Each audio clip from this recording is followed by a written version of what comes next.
सास का घूंघट। ये है देविका। देविका पढ़ी लिखी और मॉडर्न लड़की है, लेकिन उसकी शादी ऐसे परिवार में हुई है जो गांव में रहता है। भले ही ये 21वीं सदी है, लेकिन देविका की ससुराल वालों की सोच वो तो 18वीं सदी से आगे बढ़ी ही नहीं। आइए जानते हैं क्या होगा जब शहर की पढ़ी लिखी और मॉडर्न लड़की फंस जाएगी संकीर्ण मानसिकता वाले माहौल में। सागर, ये तुम्हारे गांव में सबने इतने लंबे लंबे घूंघट क्यों कर रखे हैं? और ये सब मुझे इतना घूर घूर कर क्यों देख रहे हैं? अरे यार, तुम भी घूंघट कर लो ना, इसीलिए तो देख रहे हैं सब तुम्हें। कम ऑन सागर, मैं घूंघट नहीं कर सकती। तुम्हें पता है ना मैं कौन हूँ। लेकिन देविका, मेरे पिताजी, चाचा जी, बड़े भैया और जीजा जी ने तुम्हें बिना घूंघट के देख लिया ना तो बहुत गुस्सा होंगे और न जाने कौन कौन से फरमान सुनाएंगे। घर चलो, देखा जाएगा जो होगा। सागर देविका से कई बार कहता है कि वो घूंघट कर ले, लेकिन देविका सागर की नहीं सुनती और अपने ससुराल के दरवाजे पर पहुंच जाती है। जब देविका वहां पहुंचती है तो देखती है कि उसकी सास बिमला, चाची सास कम्मो और जेठानी सुजाता ने लंबा सा घूंघट कर रखा था, पर उनकी ननद वीना ने घूंघट नहीं किया हुआ था। लेकिन हाँ, उसने सर पर सलीकी के साथ दुपट्टा जरूर ओढ़ा हुआ था। सागर अपनी पत्नी को सबसे मिलवा रहा होता है, तभी सागर के पिता जोगिंदर बोलते हैं, सागर, तूने बहू को इस घर के तौर तरीके नहीं समझा। हमारे घर की औरतें बिना घूंघट के किसी पर आए मर्द के सामने नहीं आती और तू इसे ऐसे ही ले आया। पिताजी, मैं समझा दूंगा। वो नई नई शहर से आई है ना, इसलिए उसे पता नहीं है। सागर की बात सुनकर उसके चाचा जी महेंद्र बोलते हैं, ये बात तो तुझे गांव में कदम रखते ही अपनी बीवी को समझानी चाहिए थी। हमारा गांव में बहुत नाम है। तेरी बीवी ऐसे गांव भर में घूमेगी तो क्या इज्जत रह जाएगी हमारी। ये बोलकर जोगिंदर और महेंद्र वहां से चले जाते हैं। शाम को घर की सारी औरतें खाने की तैयारी करती है। खाना तैयार हो जाता है, लेकिन घर की कोई भी औरत खाना नहीं खाती। बहुत रात हो जाती है, तब देविका कहती है, सासू माँ, खाना बने हुए तो देर हो गई, रात भी बहुत हो गई है, हम लोग खाना क्यों नहीं खा रहे हैं? अरे बहू, ये क्या बोल रही हो? हमारे यहाँ घर की औरतें तब तक खाना नहीं खाती जब तक घर के मर्द खाना ना खा ले। लेकिन इतनी देर हो गई, आप सबको भूख नहीं लग रही क्या? तभी देविका की जेठानी सुजाता कहती है, लग तो रही है, लेकिन यहाँ की यही रीत है, ये निभानी तो पड़ेगी ना। भाभी जी, ये रीत नहीं है, औरतों को प्रताड़ित करने का एक तरीका है। अगर इस घर के आदमी पूरी रात नहीं आए तो पूरी रात खाना नहीं खाओगी क्या? देविका ये बोलकर सीधा सागर के पास जाती है। सागर उसे समझाता है, देविका, यहाँ ऐसा ही होता है, तुम थोड़ा सब्र कर लो, पिताजी और चाचा जी आते ही होंगे, फिर हम सब खाना खाएंगे। सागर देविका को समझा ही रहा था, तभी देविका की ननद वीना आकर कहती है, सागर, खाना खाने आ जाओ, पिताजी और चाचा जी आ गए हैं। चलो देविका, तुम्हारा इंतजार खत्म हुआ। सागर खाने के लिए बैठ जाता है। जब सब खाना खाने बैठते हैं तो देविका भी बैठ जाती है। सागर धीरे से उसे कहता है, अरे देविका, ये क्या कर रही हो? तुम इस तरह हमारे साथ खाना नहीं खा सकती। मगर क्यों सागर, मुझे भूख लगी है, सब लोग खा रहे हैं तो मैं क्यों नहीं खा सकती? ये हमारे घर का नियम है, पहले घर के आदमी खाते हैं और बाद में औरतें। लेकिन सागर, हमारे घर में तो ऐसा कोई नियम नहीं है। देविका और सागर में बहस छिड़ जाती है। तब सागर का बड़ा भाई कहता है, सागर, तेरी बीवी को एक बार में समझ में नहीं आता क्या कि इस घर की औरतें मर्दों के खाना खाने के बाद ही खाना खा सकती है? भैया, मैं देविका को यही समझा रहा था। मुझे तो लग रहा है कि इसके दिमाग में कोई बात ही नहीं बैठती एक बार में। भैया, मेरे दिमाग में बात तब बैठेगी ना जब आपकी बात कोई ढंग की होगी। अरे आखिर क्यों घर की औरतों को आप लोगों की बात खाना मिलेगा? हाँ, अब से पहले घर की किसी औरत ने घर की किसी मर्द से इस लहजे में बात नहीं की थी, इसलिए वो सब देविका की बात सुनकर हैरान रह गए। तभी सागर की जीजा और वीना के पति कल्याण जी कहते हैं, ये क्या है सागर, इस घर की दीवारों को औरतों की इतनी ऊंची आवाज सुनने की आदत नहीं है। अपनी बीवी को बोल जरा होश से काम ले और चुपचाप चली जाए। क्यों चली जाऊं मैं चुपचाप? इस घर की औरतें आपकी हर बात बर्दाश्त कर लेंगी, लेकिन मैं शहर की पढ़ी लिखी लड़की हूँ। आपके कोई भी फालतू के रीति रिवाज मैं नहीं बर्दाश्त करने वाली। इस तरह देविका ने सारे घर की औरतों के लिए मिसाल पैदा कर दी जोगिंदर के घर में पहली बार किसी महिला ने विरोध का स्वर उठाया है, ये बात घर के किसी मर्द को बर्दाश्त नहीं हो रही है। तभी जोगिंदर कहता है, महेंद्र, मोहन, इस बेशर्म लड़की को कमरे में बंद कर दो और आज इसे कोई खाना नहीं देगा। अगर किसी ने इसे खाना दिया तो मैं उसे जिंदा नहीं छोड़ूंगा। महेंद्र और मोहन उसे कमरे में बंद कर देते हैं और उसे खाना भी नहीं देते। रात के 3 बज जाते हैं। भूख की वजह से देविका को नींद भी नहीं आती। तभी उसे कुछ महसूस होता है। ऐसा लग रहा है कोई दरवाजा खोल रहा है, लेकिन इतनी रात को कौन हो सकता है? कहीं सागर तो नहीं? देविका उम्मीद भरी नजरों से दरवाजे की तरफ देखती है, लेकिन दरवाजा खोलने वाला सागर नहीं बल्कि विमला और कम्मो है। माँ जी, चाची जी, आप दोनों? बहू, ये ले, हम तेरे लिए खाना लाए हैं, खा ले। और ये बात ना तो किसी को बताना मत कि हमने तुझे खाना दिया है, नहीं तो हमारे मर्द मार मार कर हमारा बुरा हाल कर देंगे। माँ जी, आप यहाँ इतना घुट घुट कर क्यों रहती हो? देविका, अब तू भी इस घर की बहू है, तू भी हमारी तरह रहना सीख ले। इस घर के कायदे कानून अपना ले। इस घर के मर्द तो कभी बदलने वाले हैं नहीं बहू, तो तू ही बदल ले अपने आप को। माँ जी, बदलाव अच्छे के लिए हो तो हमें बदलना चाहिए। बेकार और बेतुकी बातों का तो विरोध करना चाहिए। दोनों ने देविका को समझाने की कोशिश की, लेकिन देविका ने उल्टा उन्हें ही समझा दिया। इसी तरह एक दिन देविका किसी बात पर जोर जोर से हंस रही थी। तभी देविका की सास विमला ने उसे टोकते हुए कहा, अरे बहू, तू इतनी जोर जोर से क्यों हंस रही है? हमारे घर की औरत इतनी जोर जोर से नहीं हंसती। विमला अपनी बहू को समझा रही थी कि तभी महेंद्र बोलता है, अरे कम्मो, कौन है ये औरत जो बेशर्मों की तरह जोर जोर से हंस रही है? तभी कम्मो और देविका बाहर आ जाती हैं। जी वो मैं हंस रही थी चाचा जी, अब आप लोग हंसने पर भी पाबंदी लगाओगे क्या? तुम जैसी बदतमीज लड़कियों से मैं बात नहीं करना चाहता, लेकिन कान खोलकर सुन लो, इस घर की औरतें इतना जोर जोर से नहीं हंसती। और हाँ, तुम्हें पहले ही बता चुके हैं कि इस घर की दीवारों को औरतों की तेज आवाज सुनने की आदत नहीं है। इस घर की दीवारों को आदमियों की ऊंची आवाज सुनने की आदत है, लेकिन औरतों की नहीं। चाचा जी, आपके घर की दीवारें तो बहुत दोगली है।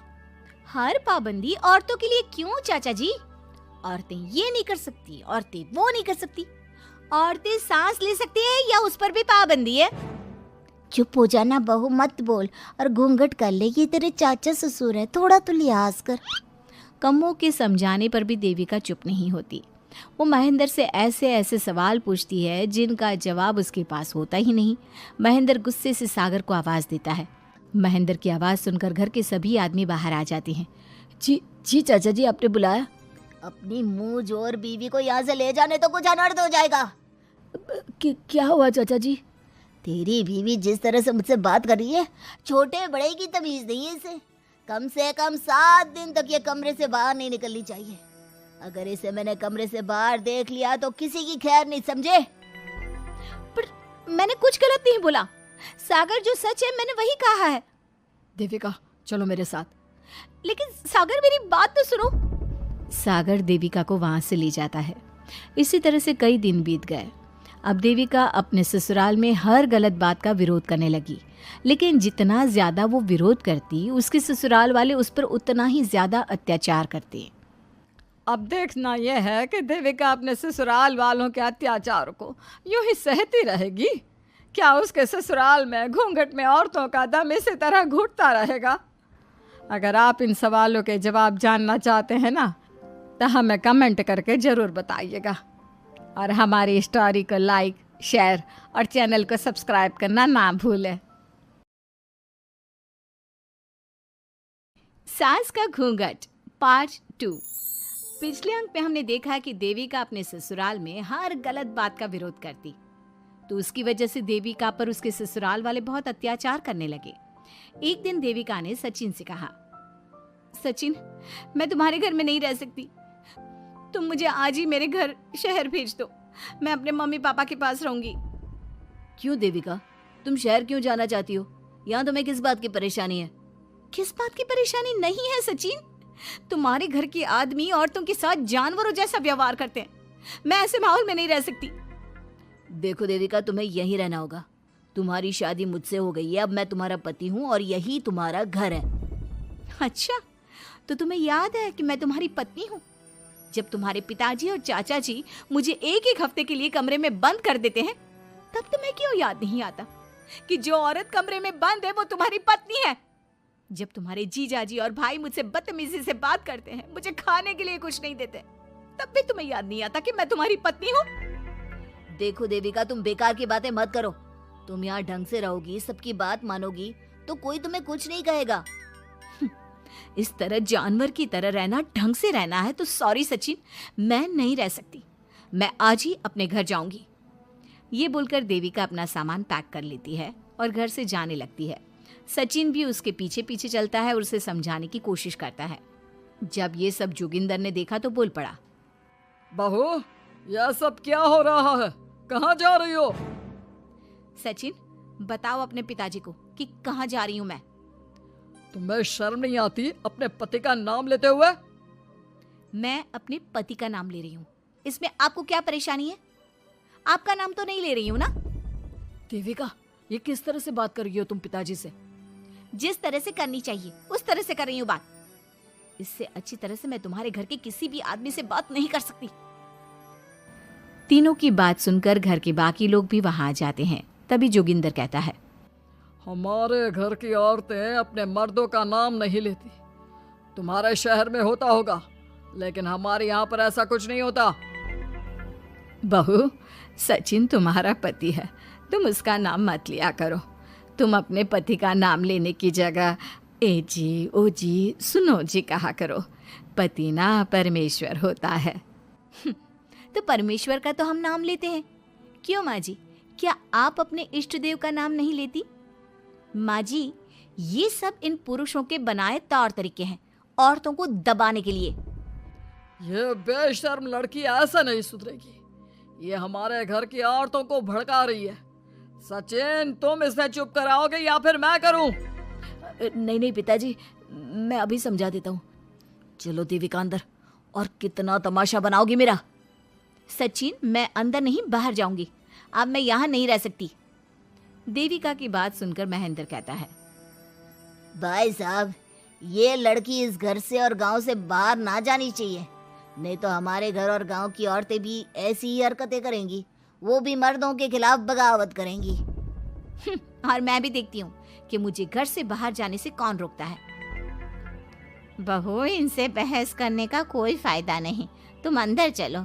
इस गांव के मर्दों के अंदर बहुत अहंकार भरा हुआ है। देविका किसी की बात नहीं सुनती और अपना सामान उठाकर घर से बाहर जाने लगती है। तभी वहां मोहन और कल्याण आते हैं। कल्याण देविका के हाथ में से उसका सूटकेस छीन लेता है और मोहन देविका को जोरदार थप्पड़ मारता है। देविका का सर दीवार में लगता है और वो बेहोश हो जाती है। देविका, देविका तुम ठीक तो हो?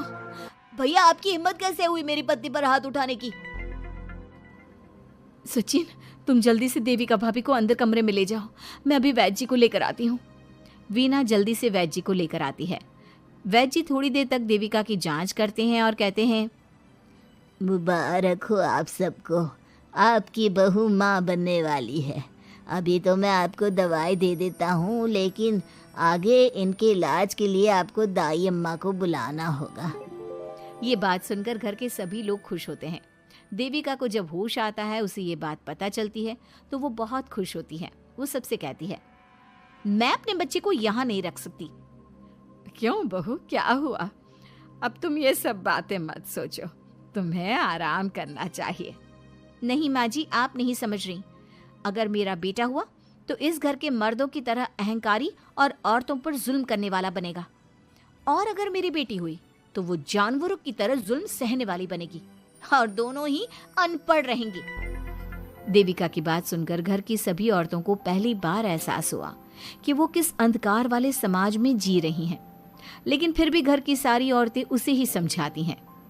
बहू देखो, तुम्हारी बात सही है, लेकिन तुम इस हालत में सफर नहीं कर सकती।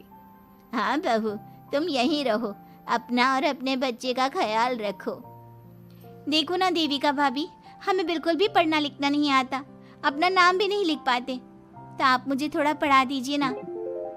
देविका, तुम्हारी बातें सुनकर पहली बार हमें एहसास हुआ है कि कैसे माहौल में हम जी रहे हैं।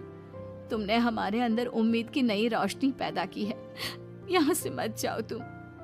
देविका ने घर की औरतों की बात सुनी तो उसका दिल पसीज गया। उसने गांव में ही रहने का फैसला लिया। वो अपने घर की औरतों को रोज पढ़ाती, उन्हें अपने अधिकारों के बारे में, देश के बारे में बताती। इसी तरह कई दिन बीत गए और एक दिन सुजाता ने सचिन से कहा, सचिन, देविका की तबीयत ठीक नहीं, तुम जल्दी जाकर दाई अम्मा को बुला लाओ ना। भाभी, दाई अम्मा क्या कर लेंगी? आप किसी डॉक्टर को बुला लो, मेरी तबीयत ठीक नहीं है।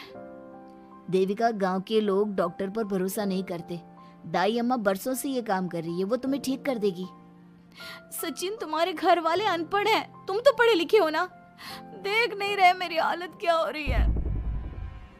तभी तो बोल रहा हूँ, समय बर्बाद मत करो, मैं अभी आता हूँ। सचिन दाई अम्मा को बुलाकर ले आता है। दाई अम्मा घरेलू नुस्खों से देविका का इलाज तो कर देती है। कुछ समय के लिए उसकी हालत भी स्थिर हो जाती है, लेकिन वो पूरी तरह से ठीक नहीं होती।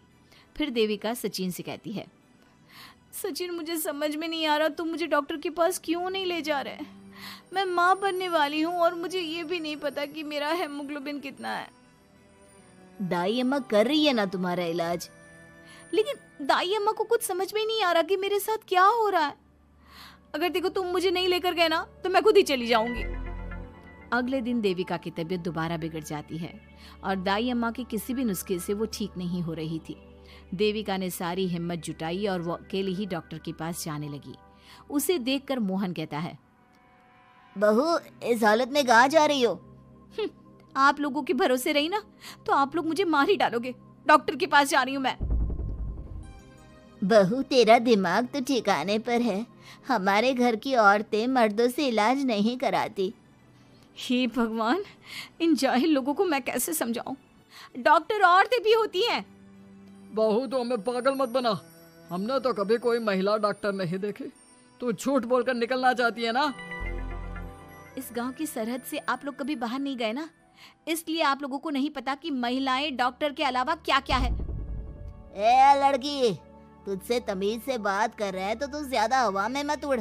बोला ना एक बार, चल अंदर जा। चाचा जी, मैं अंदर नहीं जाऊंगी, डॉक्टर के पास जाऊंगी। मेरा इलाज सिर्फ डॉक्टर ही कर सकता है। ये बोलकर देविका घर से निकल रही थी कि तभी जोगिंदर ने उसे कमरे में ले जाकर बेड पर जोर से धक्का दे दिया, जिसकी वजह से देविका के पेट में चोट लग गई और वो दर्द की वजह से जोर जोर से चिल्लाने लगी। ये देखकर घर की सारी औरतें देविका को संभालने लगी। देविका, हिम्मत रखो, सब ठीक हो जाएगा। देविका भाभी, आप ठीक हो ना? माँ, कुछ करिए ना, भाभी की तबीयत बहुत खराब हो रही है। लेकिन मैं क्या कर सकती हूँ? भाभी, कुछ तो करो, कहीं बहू को कुछ हो ना जाए। उधर जोगिंदर मेन गेट पर बड़ा सा ताला लगा देता है और कहता है, आज के बाद इस घर से कोई भी औरत बाहर नहीं निकलेगी। देविका का बच्चा भी इसी घर में होगा, ये जिंदा रहे या मर जाए। जोगिंदर की बात सुनकर सभी औरतें बाहर आती हैं। जब विमला को इस बात का एहसास हो जाता है कि जोगिंदर देविका को डॉक्टर के पास किसी कीमत पर नहीं जाने देगा, तब विमला पहली बार अपना घूंघट उठाकर तेज आवाज में कहती है, मैं भी देखती हूँ देविका को डॉक्टर के पास जाने से कौन रोकता है। आज देविका डॉक्टर के पास जाकर रहेगी। देविका की सास का घूंघट आखिरकार उतर ही गया। घर के आदमियों ने पहली बार विमला का ये रूप देखा था और उसकी तेज आवाज पहली बार सुनी थी।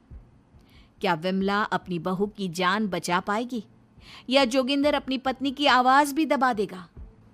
ये जानने के लिए हमारे अगले एपिसोड का इंतजार कीजिए और हमें कमेंट में ये भी बताइए कि घर की औरतों को आगे क्या कदम उठाना चाहिए।